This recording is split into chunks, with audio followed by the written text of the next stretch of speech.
사도신경. 나는 전능하신 아버지 하나님 천재 창조주를 믿습니다. 나는 그의 유일하신 아들 우리 주 예수 그리스도를 믿습니다. 그는 성령으로 잉태되어 동정녀 마리아에게서 나시고 본디오 빌라도에게 고난을 받아 십자가에 못 박혀 죽으시고 장사한 지 사흘 만에 죽은 자 가운데서 다시 살아나셨으며 하늘에 오르시어 전능하신 아버지 하나님 우편에 앉아 계시다가 거기로부터 살아있는 자와 죽은 자를 심판하러 오십니다. 나는 성령을 믿으며 거룩한 공교회와 성도의 교제와 죄를 용서받는 것과 몸의 부활과 영생을 믿습니다. 아멘.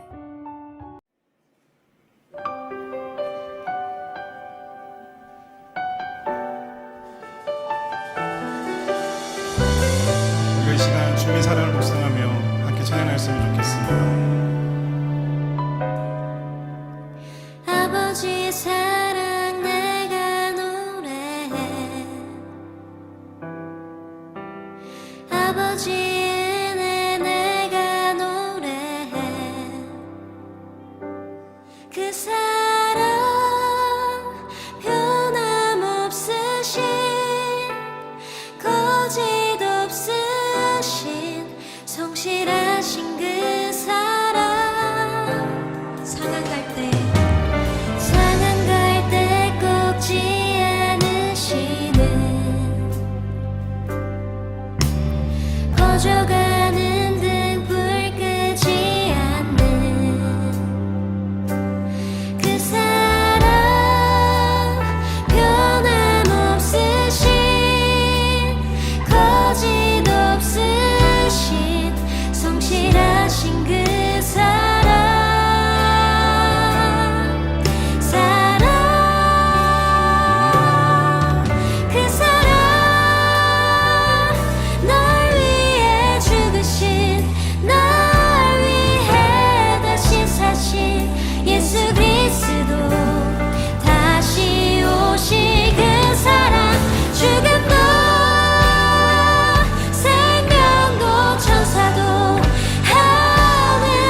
다시 오실 그 사랑 죽음도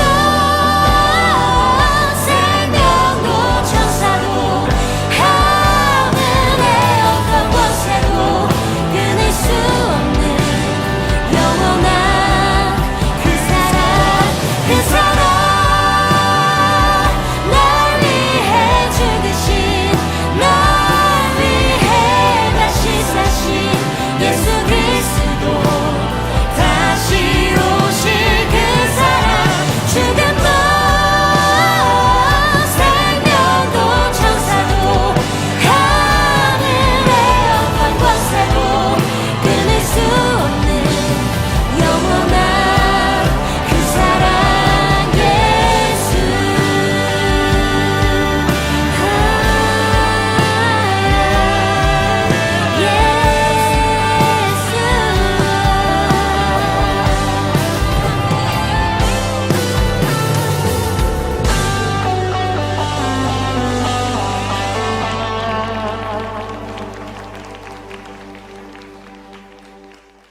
제94편.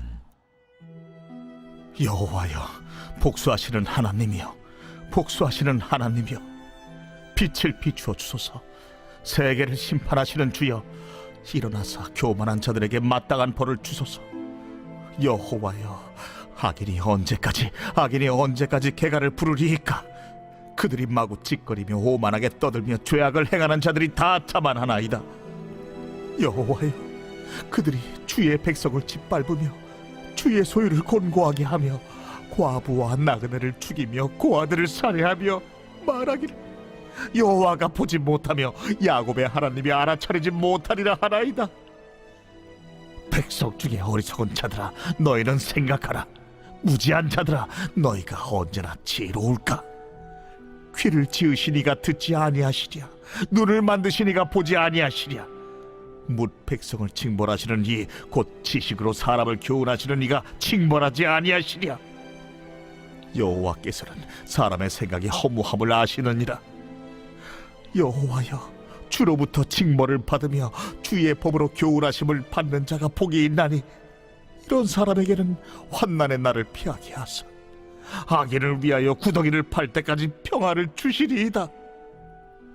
여호와께서는 자기 백성을 버리지 아니하시며 자기의 소유를 외면하지 아니하시리로다. 심판이 의로 돌아가리니 마음이 정직한 자가 다 따르리로다. 누가 나를 위하여 일어나서 행악자들을 치며 누가 나를 위하여 일어나서 악행하는 자들을 칠까? 여호와께서 내게 도움이 되지 아니하셨다면 내 영혼이 벌써 침묵 속에 잠겼으리로다. 여호와여, 나의 발이 미끄러진다고 말할 때에 주의 인자하심이 나를 붙드셨사오며 내 속에 근심이 많을 때에 주의 위안이 내 영혼을 즐겁게 하시나이다. 율례를 빙자하고 재난을 꾸미는 악한 재판장이 어찌 주와 어울리리까? 그들이 모여 의인의 영혼을 치려하며 무죄한 자를 정죄하여 피를 흘리려 하나. 여호와는 나의 요새이시오, 나의 하나님은 내가 피할 반석이시라. 그들의 죄악을 그들에게로 되돌리시며 그들의 악으로 말미암아 그들을 끊으시리니 여호와 우리 하나님이 그들을 끊으시리로다.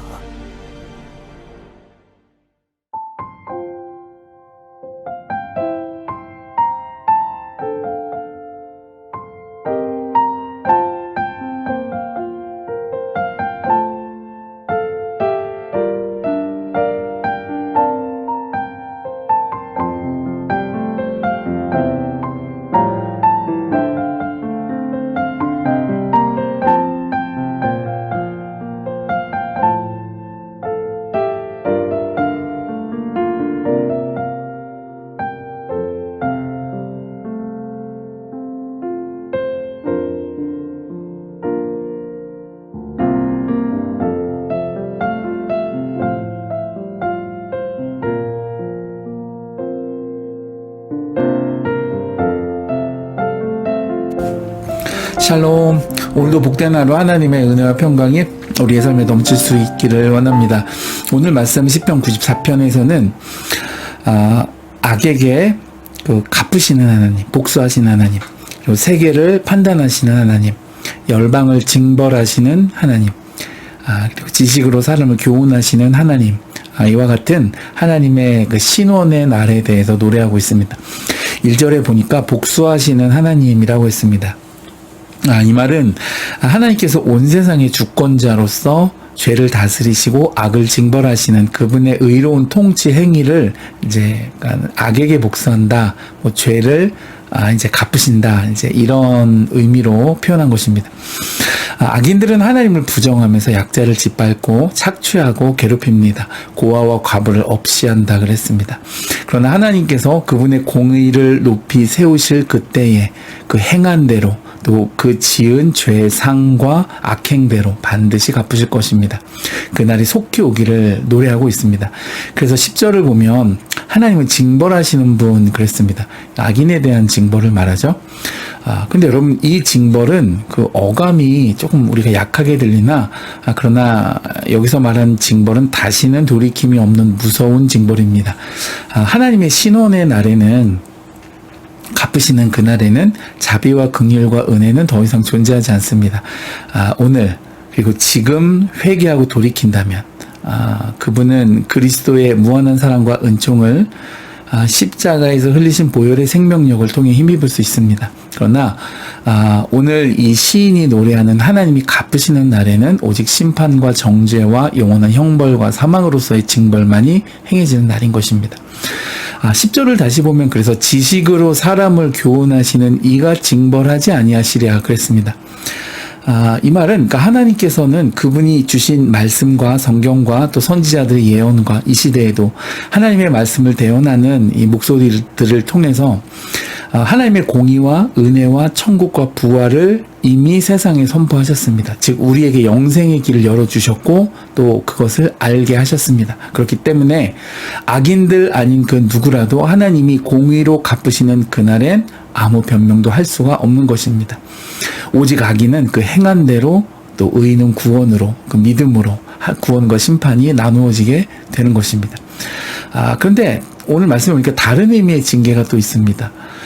바로 하나님 백성이 받는 징계입니다. 이것은 교정을 목적으로 주시는 징계입니다. 그래서 그분의 백성에게는 또 피할 길을 주신다 그랬습니다. 그래서 12절을 보면 주로부터 징벌을 받으며 주의 법으로 교훈하심을 받는 자가 복이 있다다라고 말했습니다. 그러니까 하나님의 징계하심으로 돌이키고 깨닫게 하시기 때문에 그것을 통해서 믿음이 성장하고 자라는 자들은 오히려 복되다는 것입니다. 기본적으로 하나님께서 그분의 백성에게 허락하시는 하나님의 시험과 고난은 축복을 주시기 위한 목적이기 때문입니다. 그래서 오늘 이런 말씀들을 통해서 두 가지 정도를 생각해 보게 됩니다. 첫째는 복수는 하나님이 하신다는 겁니다. 하나님은 갚으시는 하나님이다라고 말씀했기 때문에 하나님이 신원하시는 날 모든 억울함도 또 모든 불의도 또 모든 악함과 죄된 결과들도 남김없이 원수 갚듯 또 이게 마치 그 복수하듯 영원한 심판으로 그 죄가 다스려질 것입니다. 악행들이 다스려질 겁니다. 또 불법들이 다스려질 것입니다. 그리고 그 이후에 하나님의 나라와 통치가 온전히 임하고 또 실현될 것입니다. 그러므로 우리는 원수 갚으려고도 하지 말고 복수하려고도 하지 말고 우리는 이 땅에 살아가는 동안은 그날을 위해 더욱 의롭게 살면서 더욱 거룩하게 살면서 오늘 이 시인이 노래하는 것처럼 그저 하나님을 깊이 신뢰하면서 믿음으로 그분을 바라보는 것 그것입니다. 주께서 내가 갚는 것보다 더 그분의 공의대로 갚으실 것이기 때문입니다. 두 번째는 누가복음 18장 7절 이하를 보면 그 밤낮 부르짖는 택하신 자들의 원한을 풀어주지 아니하시겠느냐, 그들에게 오래 참으시겠느냐 그랬습니다. 그러므로 여러분, 우리는 하나님께 쉬지 말고 밤낮으로 기도하는 것입니다. 그 다음 절을 보면 내가 너희에게 이르노니 속히 그 원한을 풀어주시리라 그랬습니다. 그러면 여러분, 오직 믿음으로 하나님을 의지하며 기도하는 자에게 하나님께서는 그 목소리를 들으시는 줄 믿습니다. 사랑하는 여러분, 이제 남은 한 주 하나님 앞에 엎드려서 기도에 전념하시는 복된 성도 되실 수 있기를 주님의 이름으로 축복해 드립니다.